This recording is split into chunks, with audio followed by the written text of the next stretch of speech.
Joining me, as he does each and every week, is Sky News Australia's media watchdog columnist, Gerard Henderson. Welcome to the show again. Thank you. Now, you've got a grab for us to react to. Yes. We were talking last week a lot about this photo of the boy that has cerebral palsy, but it was represented as him starving as opposed to being this obviously horrific condition that he has. And let's have a listen to this grab. There can be little cavilling, however, that children in Gaza are facing hunger. The disabled and vulnerable among them hardest hit. Powerful evidence emerging in the past week, courtesy of Palestinian journalists. But it was the images of one child which stopped the world.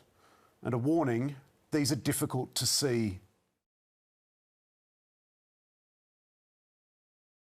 These photographs of 18-month-old Mohammed Zakaria Ayub al-Matuk, whose emaciated body is being denied the baby formula it needs.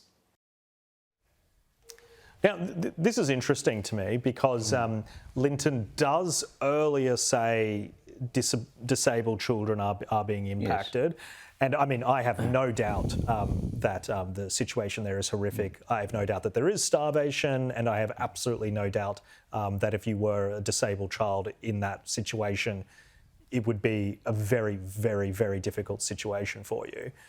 But when he goes on then to discuss the photo, which had become this symbol of starvation, doesn't really address the main complaint with the photo, which at that point had been well known. Well, when the program went to air, Media Watch, ABC TV Media Watch, was aware that there were problems with the photo, but they didn't really say that specifically. But then again, the problem is last Monday, when the next time the program was on, this was ignored. Now, people make mistakes, but Media Watch is always going on about other people's mistakes. They certainly are. And what they should be able to do, and they never have done, they won't correct their own mistakes online. They won't correct them live in the program. They sometimes put a note up on a transcript. And in this case, they put a note up on a transcript. But they didn't go last Monday and say, look, we got this wrong. Media Watch put a note up. They put a note up on their transcript. Sure. But you've got to say these things online. Yeah. You've got to say these things live. What kind of numbers of views are they getting on that? Yeah, very, very few compared with the people who watch. And the same with Insiders last Sunday, because they made the same mistake the previous Sunday, and last Sunday it was like it never happened. So if you're watching the program live and that's all you're doing, you don't even know there has been a correction. But the other point is about Media Watch. Look, it's got a staff of close to a dozen. I was aware of this problem with this photograph because someone told me about it before midday on the Monday. ABC Media Watch was told by the Australian about 5 o'clock they had a problem, and they still went ahead the way they did. And now, having done that, that's a decision. But then the follow-up week, you should correct it live to air, and so people can see what they saw the previous week was wrong. And that's the essential problem here, I think. Yeah, no, I agree. Look, moving on to an activist journalist's report on ABC TV. Let's have a listen to this grab. For some, the sheer numbers of people turning up was overwhelming. I can't look at the crowd. I'm not crying. I can't. Thousands have braved this weather, the courts, and the warnings of the New South Wales Premier Chris Minns to be here today. Their message is the loudest it's ever been. They are deeply concerned about the level of human suffering taking place in Gaza. They want it to stop, and they're calling on the Australian government to act now.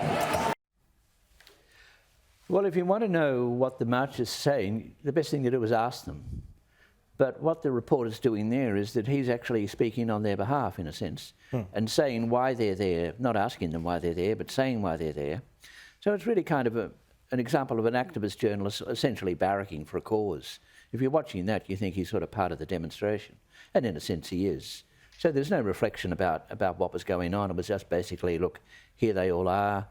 They're doing a good job. You know, it's a big issue. And so, again, the problem here is not the fault of the journalist, I think. It's the fault of the journalist not being properly trained. I mean, you've got to distinguish between activism and reportage. And this was even more than activism. In a sense, it was barracking and rather unprofessional. But people don't get picked up at the ABC, although they talk all about their high standards. But well, there's clearly two sides to the issue. Yes. right? And they're charter bound to represent all sides of the debate.